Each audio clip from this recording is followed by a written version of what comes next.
సిద్దిపేట జిల్లా కేంద్రం కాదర్పుర నసీర్ నగర్లోని ట్రాన్స్ఫార్మర్ ప్రమాదకరంగా మారింది. అధికారులు ట్రాన్స్ఫార్మర్ను మరమ్మతుల పేరిట నడి రోడ్డుపై నిలబెట్టారు.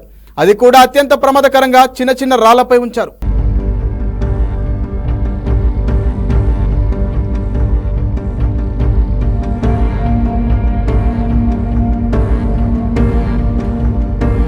నాలుగు నెలలు కావస్తున్న అధికారులు పట్టించుకుపోవడంతో కాలనీవాసులు తీవ్ర భయాందోళనకు గురవుతున్నారు.